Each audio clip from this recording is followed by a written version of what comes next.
નમસ્કાર, nonstop nation સાથે હું છું અન્વી. જોઈએ રાષ્ટ્રીય સમાચારો. દિલ્હીના સીએમ અરવિંદ કેજરીવાલની ધરપકડ થઈ શકે છે, જે અંગે દિલ્હીના મંત્રી સૌરભ ભારદ્વાજે એક સોશિયલ મીડિયા પોસ્ટમાં દાવો કર્યો. કેસ સાંભળવામાં આવી રહ્યું છે કે ઈડી આજે મુખ્યમંત્રી અરવિંદ કેજરીવાલના ઘરે પહોંચશે અને તેમની ધરપકડ કરશે. દિલ્હીના મંત્રી આતિશીએ સોશિયલ મીડિયા પોસ્ટમાં કહ્યું કે રિપોર્ટ્સ આવી રહ્યા છે, ઈડી અરવિંદ કેજરીવાલના નિવાસસ્થાન પર દરોડા પાડવા જઈ રહી છે, ધરપકડ કરી શકે છે. નોંધનીય છે કે બુધવારે સીએમ કેજરીવાલ ઈડીના ત્રીજા સમન્સ પર પણ તપાસ એજન્સી સમક્ષ હાજર થયા ન હતા. એક્સાઇઝ પોલિસી કેસમાં ઈડીએ મુખ્યમંત્રી અરવિંદ કેજરીવાલને સમન્સ જાહેર કર્યા છે. તેમણે નોટિસને ગેરકાયદેસર ગણાવી લેખિત જવાબ મોકલ્યો હતો. આમ આદમી પાર્ટીએ આરોપ લગાવ્યો હતો કે કેજરીવાલને વારંવાર નોટિસ મોકલવી એ તેમને લોકસભા ચૂંટણીમાં પ્રચાર કરતા રોકવા માટે ધરપકડ કરવાના ષડયંત્રનો એક ભાગ હતો. કોંગ્રેસની રાષ્ટ્રીય ગઠબંધન સમિતિની બેઠક યોજાઈ હતી. આગામી લોકસભાની ચૂંટણી માટે પાર્ટી રણનીતિ નક્કી કરવા માટે આ મહત્વપૂર્ણ બેઠક બોલાવી. રાજ્યના પ્રદેશ પ્રમુખ, મહાસચિવ, વિધાયક પક્ષના નેતા, પક્ષના પ્રભારીઓ અને સંગઠનના અધિકારીઓએ બેઠકમાં હાજરી આપી. દિલ્હીમાં પાર્ટી હેડક્વાર્ટરમાં યોજાનારી આ બેઠકમાં કમિટી 32 રાજ્યોમાંથી મળેલા લોકસભા સીટ આંકલનની રિપોર્ટના આધારે રાષ્ટ્રીય અધ્યક્ષ સાથે ચર્ચા કરવામાં આવી હતી. આ ઉપરાંત આ બેઠકમાં ભારત ન્યાય યાત્રા વિશે ચર્ચા કરવામાં આવી હતી. કોંગ્રેસની આ મહત્વની બેઠકમાં ઇન્ડિયા ગઠબંધનના સહયોગી પક્ષો સાથે બેઠક વહેંચણીની ફોર્મ્યુલા પર પણ ચર્ચા કરવામાં આવી. બેઠકના પરિણામ વિશે સહયોગી પક્ષોને રજૂ કરવામાં આવશે. મીડિયા રિપોર્ટ્સ અનુસાર કોંગ્રેસ આગામી લોકસભા ચૂંટણીમાં 290થી વધુ સીટો પર ઉમેદવારો ઉભા કરી શકે છે. ગઠબંધન સમિતિએ કોંગ્રેસના નેતાઓ દ્વારા જીતેલી બેઠકો તેમજ 2019ની ચૂંટણીમાં કોંગ્રેસ પાછળ રહી ગયેલી બેઠકો પર પાર્ટીના ટોચના નેતૃત્વ પાસેથી પ્રતિસાદ લીધો હતો.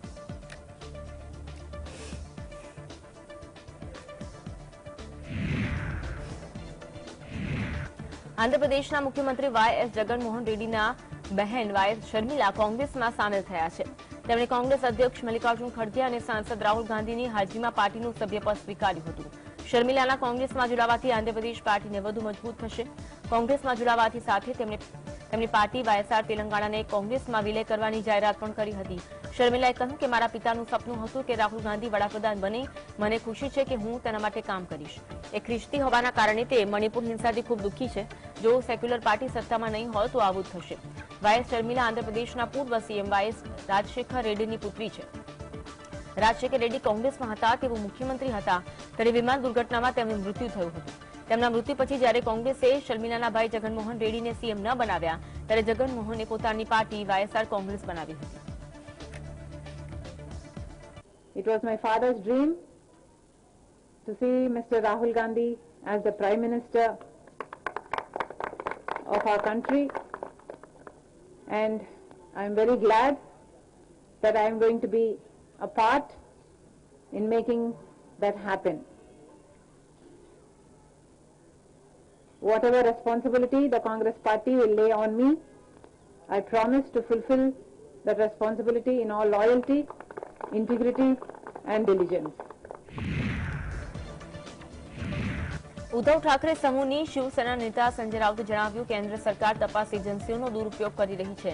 મને લાગે છે કે દેશના લોકો આ બાબતની નોંધ લીધી છે. જો કેન્દ્ર સરકાર પાસે આટલી તાકાત છે તો ઈવીએમથી ચૂંટણી કરાવે.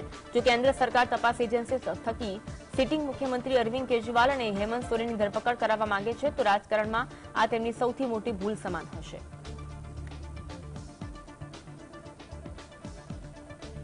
इमरजेंसी में यही हो रहा था,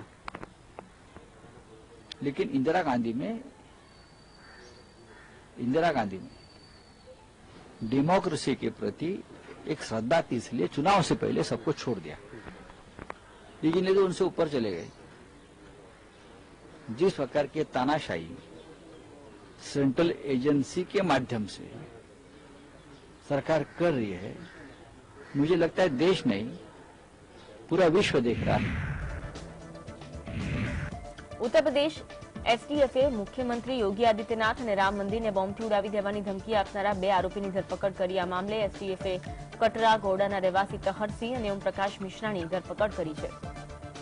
આરોપીઓ પાસેથી 2 mobile, mail ID, 2 wifi router અને સીસીટીવી ડીવીઆર મળી આવ્યા. આ બંનેની police station Vibhuti block Gomtinagar વિસ્તારમાંથી ધરપકડ કરવામાં આવી. મહત્વનું છે કે ભારતીય કિસાન મંચના રાષ્ટ્રીય અધ્યક્ષ દેવેન્દ્ર તિવારીએ એક ધમકીભર્યો મેલ મળ્યો હતો, જેમાં આ ધમકી આપવામાં આવી હતી.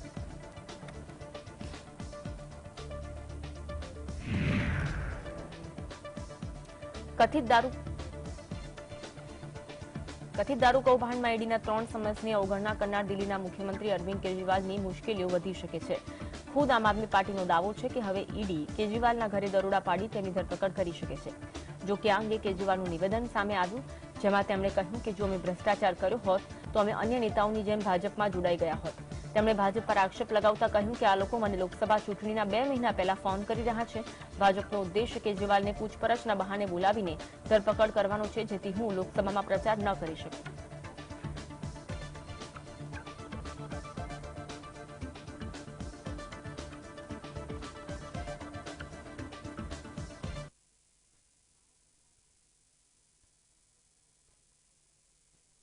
बीजेपी का मकसद जांच करना तो है ही नहीं.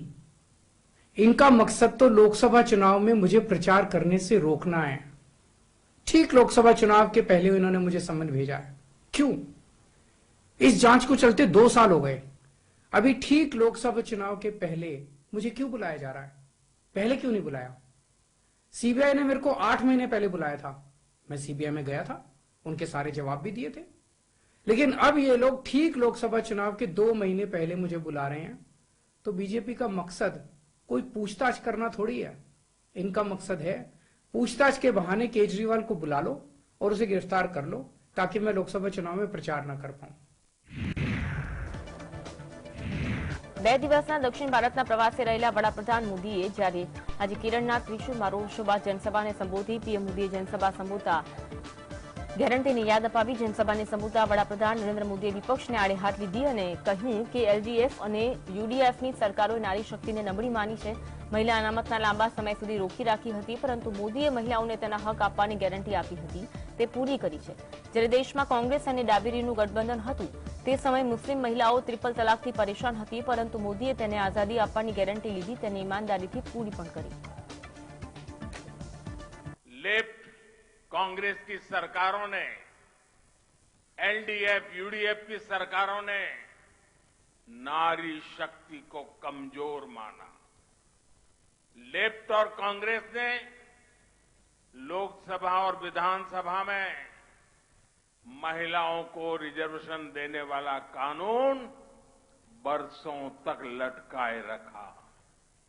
लेकिन मोदी ने आप सभी बहनों को आपका हक देने की गारंटी दी थी और उस गारंटी को पूरा करके दिखाया. ભાજપે લોકસભાની ચૂંટણી પહેલા 4 નવી સમિતિ બનાવવાનું એલાન કર્યું છે. ભાજપે joining committee, cluster committee, campaign committee અને ન્યૂ વોટર કમિટી એમ 4 નવી સમિતિ બનાવી. તેમાં સૌથી મહત્વની જોઈનિંગ કમિટી છે. આ સમિતિ નવા લોકોનો સંપર્ક કરી તેમને ભાજપમાં જોડવા માટે પ્રોત્સાહિત કરશે. આ સમિતિમાં મનસુખ માંડવિયા, અશ્વિની વૈષ્ણવ, ભૂપેન્દ્ર યાદવ, હિમંત બિસ્વ શર્મા, વિનોદ તાવડે, તરુણ ચુગ અને સુનિલ બંસલને સમાવાયા છે. નરેન્દ્ર મોદી અને અમિત શાહની નજીકના માણસો બીજા પક્ષના કયા નેતા ભાજપની ચૂંટણીમાં ફાયદાકારક સાબિત થાય છે તેનો રિપોર્ટ બનાવી તેમને ભાજપમાં લાવવાના પ્રયત્ન કરશે. આ સમિતિ ભાજપ છોડીને ગયેલા નેતાઓને પાછા લાવવા પણ પ્રયત્ન કરશે. લોકસભાની ચૂંટણી પહેલા ભાજપ પોતે તાકાતવર નથી એ રાજ્યોમાં પ્રાદેશિક પક્ષો સાથે જોડાણની તૈયારીમાં લાગેલું છે. ત્યારે તમિલનાડુમાં એઆઈડીએમકે અને ભાજપ સાથે જોડાણની તૈયારી બતાવી છે. જોકે ભાજપ જોડાણ કરવાના મૂડમાં નથી, કેમ કે એઆઈએડીએમકે પ્રદેશ ભાજપ પ્રમુખ પદેથી અન્નામલાઈની વિદાય ઈચ્છે છે. અન્નામલાઈએ જયલલિતાને ભ્રષ્ટાચારી ગણાવીને ટીકા કરી હતી. તેના કારણે ખફા એઆઈએડીએમકેનું જોડાણ તોડી નાખ્યું હતું. ભાજપે એ વખતે પણ અન્નામલાઈને હટાવવાની માંગ સ્વીકારી નહોતી. ભાજપ અત્યારે પણ એ માંગ સ્વીકારવા તૈયાર નથી. ભાજપનું કહેવું છે કે અન્નામલાઈને પ્રમુખ પદે રાખવા કે નહીં એ ભાજપે નક્કી કરવાનું છે. સાથી પક્ષ તેને કોઈને પણ દૂર કરવાની ફરજ ના પાડી શકે. ભાજપ પોતાની આંતરિક બાબતોમાં કોઈની દખલ ન ચલાવે. એઆઈએડીએમકે સાથે જોડાણની ભાજપને 2-3 બેઠકોથી વધારેનો ફાયદો થવાનો નથી એ જોતા ભાજપ પોતાના નેતાઓનું મોરલ ડાઉન કરવા નથી માંગતું.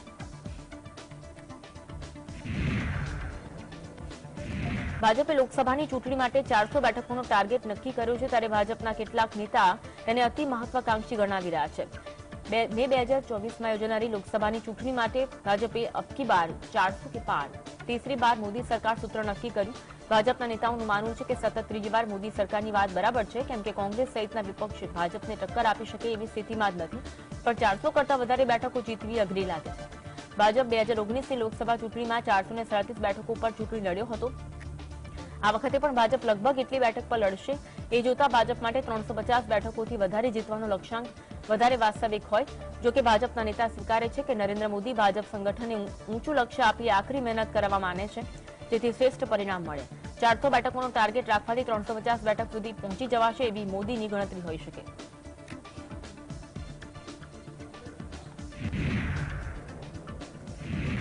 રાહુલ ગાંધી 15 જાન્યુઆરીથી પોતાની ન્યાય યાત્રા શરૂ કરી રહ્યા છે, ત્યારે કોંગ્રેસનો જ એક વર્ગ એવું મત વ્યક્ત કરી રહ્યો છે કે આ યાત્રાની કવાયત કરવાના બદલે રાહુલે લોકસભાની ચૂંટણી પર ધ્યાન કેન્દ્રિત કરવું જોઈએ. કોંગ્રેસે સૂત્રોનો દાવો છે કે કોંગ્રેસ વર્કિંગ કમિટીની બેઠકમાં ન્યાય યાત્રાને મંજૂરી અપાઈ ત્યારે જ ઘણા નેતાઓએ અત્યારે યાત્રા નહીં કાઢવાની સલાહ આપી હતી. તેમનું માનવું છે કે 22 જાન્યુઆરી અયોધ્યામાં ભગવાન શ્રીરામની મૂર્તિની પ્રાણ પ્રતિષ્ઠા છે. એ કાર્યક્રમમાં ભાજપ પૂરી તાકાતથી પ્રચાર કરી રહ્યું છે. હિન્દુઓને પણ આ કાર્યક્રમમાં અપીલ કરે છે કે તેથી તેની પબ્લિસિટીમાં રાહુલની યાત્રા ઢંકાઈ જશે. રાહુલ સમર્થકોનું માનવું છે કે રાહુલની યાત્રાના કારણે કર્ણાટક, હિમાચલ પ્રદેશ અને તેલંગાણામાં કોંગ્રેસને સત્તા મળી છે. આ સંજોગોમાં રાહુલની યાત્રાથી લોકસભાની ચૂંટણી પહેલા દેશભરમાં કોંગ્રેસની તરફેણમાં માહોલ પેદા કરી શકાશે.